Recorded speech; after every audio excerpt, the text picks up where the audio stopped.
یہ ہفتہ وار بائبل کا درسی واز Plainfield Christian Science Church Independent کی جانب سے ہے جو نیو جرسی امریکہ میں واقع ہے۔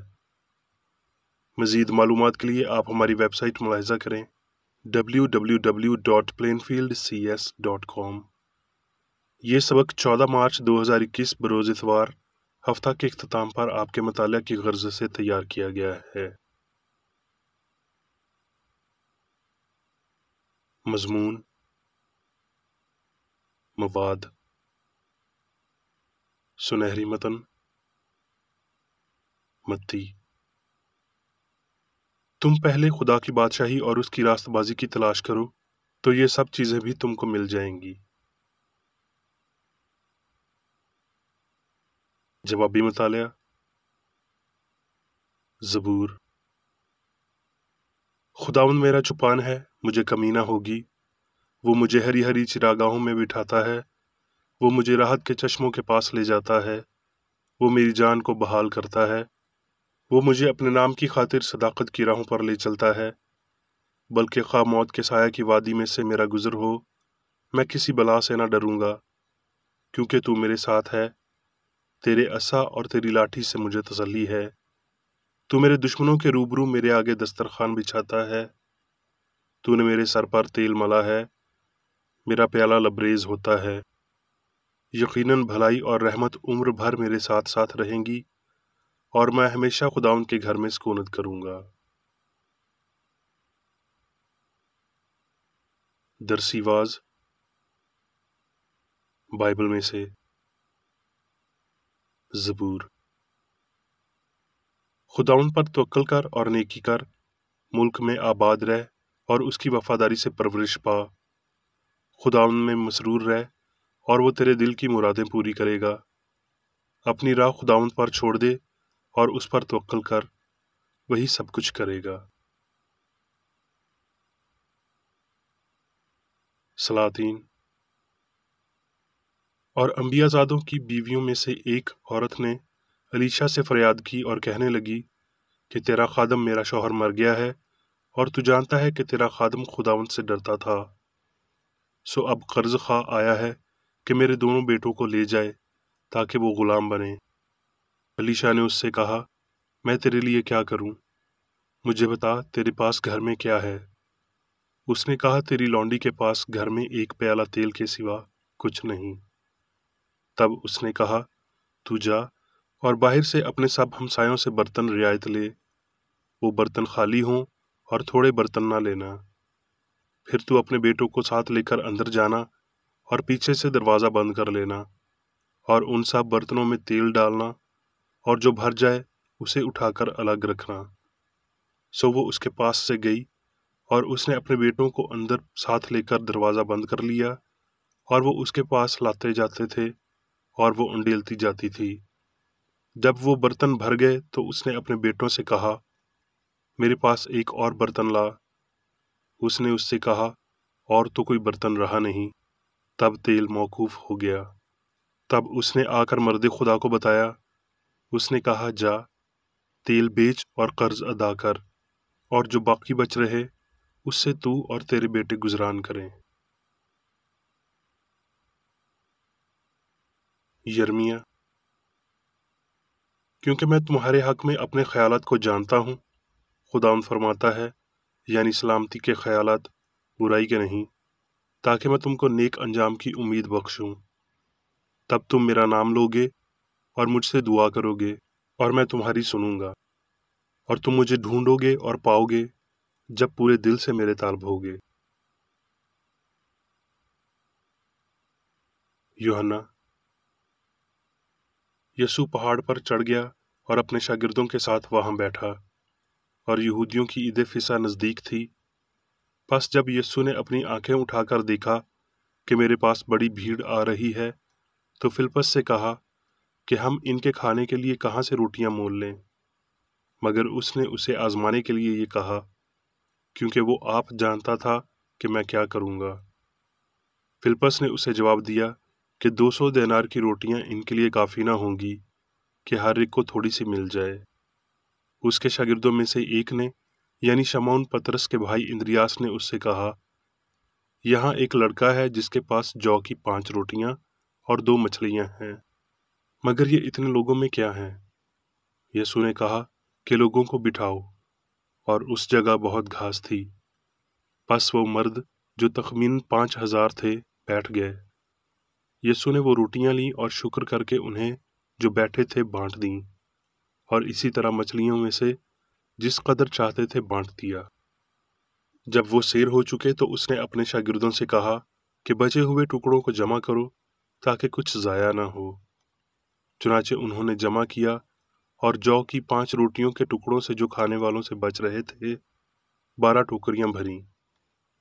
پس جو معجزہ اس نے دکھایا وہ لوگ اسے دیکھ کر کہنے لگے، جو نبی دنیا میں آنے والا تھا فی الحقیقت یہی ہے۔ یسوع نے ان کے جواب میں کہا، میں تم سے سچ کہتا ہوں کہ تم مجھے اس لیے نہیں ڈھونڈتے کہ معجزے دیکھے، بلکہ اس لیے کہ تم روٹیاں کھا کر سیر ہوئے۔ فانی خوراک کے لیے محنت نہ کرو، بلکہ اس خوراک کے لیے جو ہمیشہ کی زندگی تک باقی رہتی ہے، جسے ابن آدم تمہیں دے گا۔ خدا کا کام یہ ہے کہ جسے اس نے بھیجا ہے اس پر ایمان لاؤ۔ جو کچھ باپ مجھے دیتا ہے میرے پاس آ جائے گا، اور جو کوئی میرے پاس آئے گا اسے میں ہرگز نکال نہ دوں گا، کیونکہ میں آسمان سے اس لیے نہیں اترا ہوں کہ اپنی مرضی کے موافق عمل کروں، بلکہ اس لیے کہ اپنے بھیجنے والے کی مرضی کے موافق عمل کروں۔ پس یہودی اس پر بڑبڑانے لگے۔ انہوں نے کہا، کیا یہ یوسف کا بیٹا یسوع نہیں، جس کے باپ اور ماں کو ہم جانتے ہیں؟ اب یہ کیوں کر کہتا ہے کہ میں آسمان سے اترا ہوں؟ یسوع نے جواب میں ان سے کہا، آپس میں نہ بڑبڑاؤ۔ میں تم سے سچ سچ کہتا ہوں کہ جو ایمان لاتا ہے ہمیشہ کی زندگی اس کی ہے۔ زندگی کی روٹی میں ہوں۔ زندہ کرنے والی تو روح ہے، جسم سے کچھ فائدہ نہیں۔ جو باتیں میں نے تم سے کہی ہیں وہ روح ہیں اور زندگی بھی ہیں۔ متی، کوئی آدمی 2 مالکوں کی خدمت نہیں کر سکتا، کیونکہ یا تو ایک سے عداوت رکھے گا اور دوسرے سے محبت، یا ایک سے ملا رہے گا اور دوسرے کو ناچیز جانے گا۔ تم خدا اور دولت دونوں کی خدمت نہیں کر سکتے۔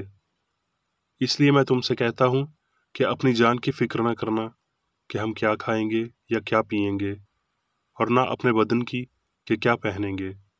کیا جان خوراک سے اور بدن پوشاک سے بڑھ کر نہیں؟ ہوا کے پرندوں کو دیکھو، نہ بوتے ہیں نہ کاٹتے ہیں، نہ کوٹھیوں میں جمع کرتے ہیں، تو بھی تمہارا آسمانی باپ ان کو کھلاتا ہے۔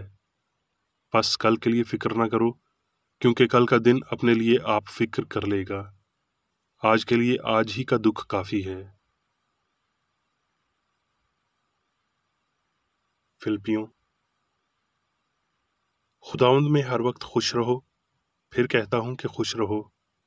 تمہاری نرم مزاجی سب آدمیوں پر ظاہر ہو۔ خداوند قریب ہے۔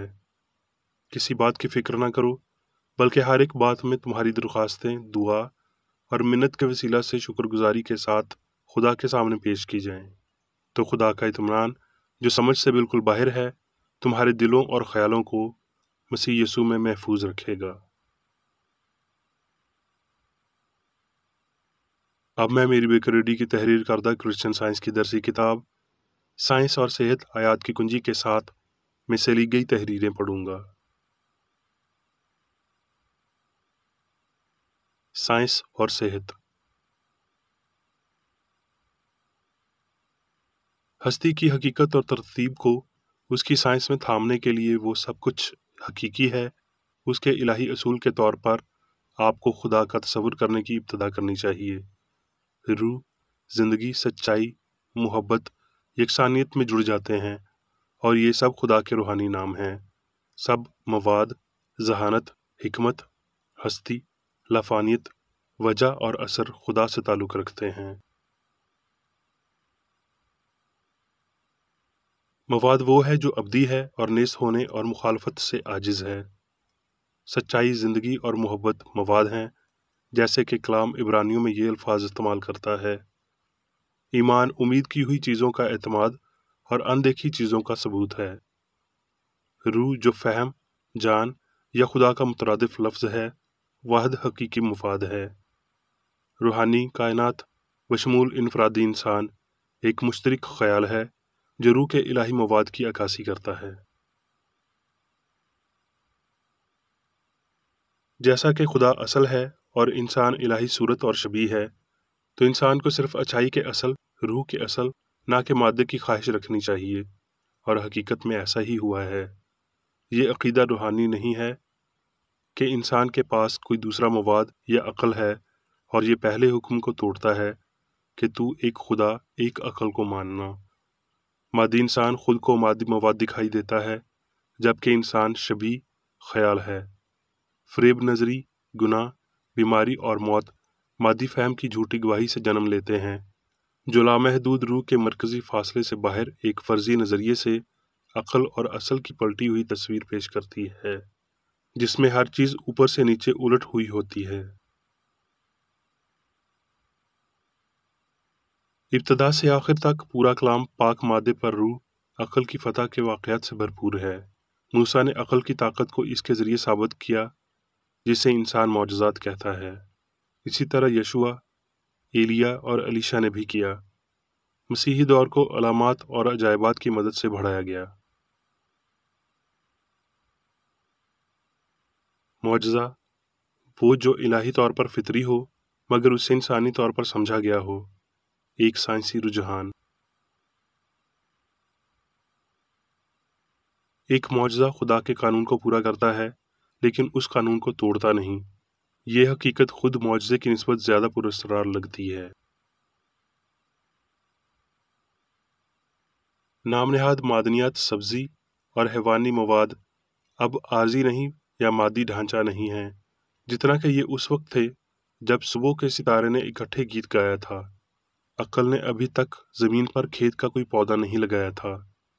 روحانی عروج کے ادوار عقل کی تخلیق کے موسم اور ایام ہیں، جن میں خوبصورتی، عظمت، پاکیزگی اور بے گناہی، ہاں الہی فطرت، انسان اور کائنات میں کبھی نہ ختم ہونے کے لیے ظاہر ہوتے ہیں۔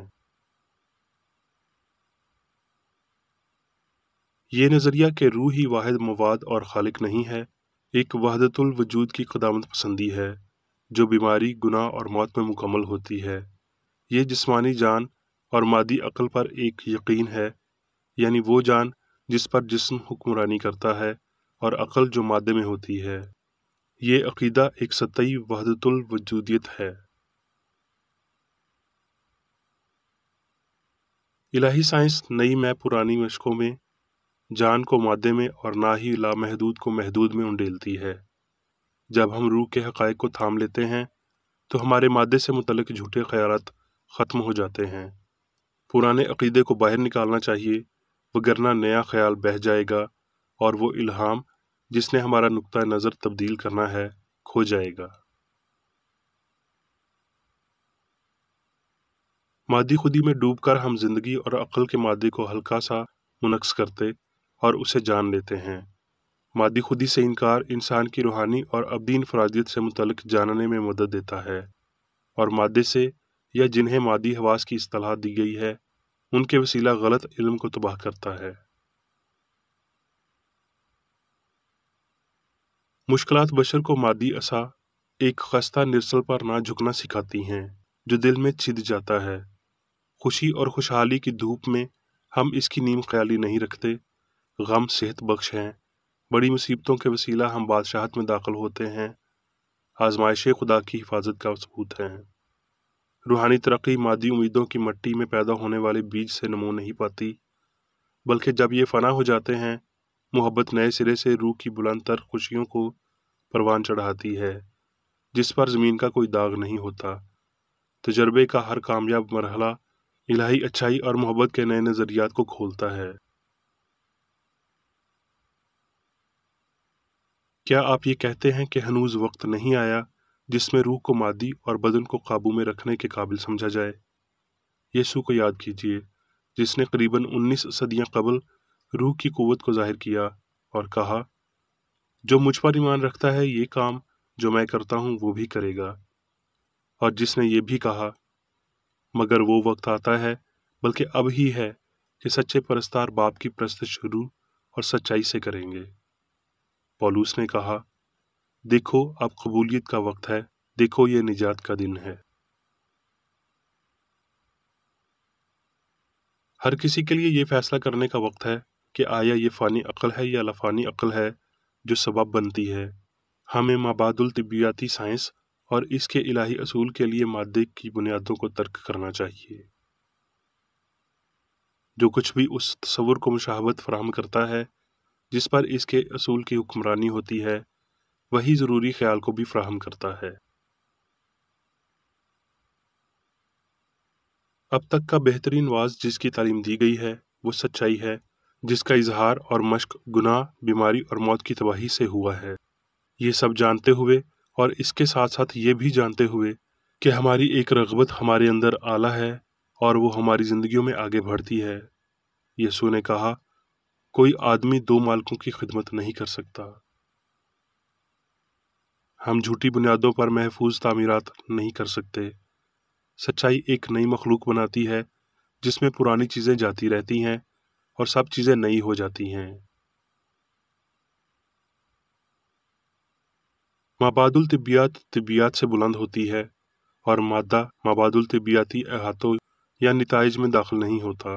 مابعد الطبیات کی جماعت بندی ایک بنیاد پر قائم ہوتی ہے، یعنی الہی عقل پر۔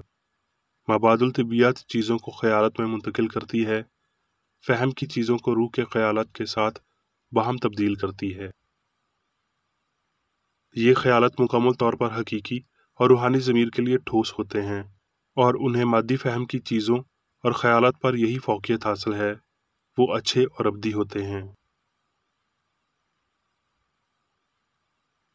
بدن سے ہٹ کر سچائی اور محبت، ساری خوشی، ہم آہنگی اور لافانیت کے اصول کو دیکھیں۔ برداشت، اچھائی اور سچائی کو مضبوطی سے تھام لیں تو آپ انہیں اپنے خیالات کے قبضے کے تناسب سے اپنے تجربات میں لائیں گے۔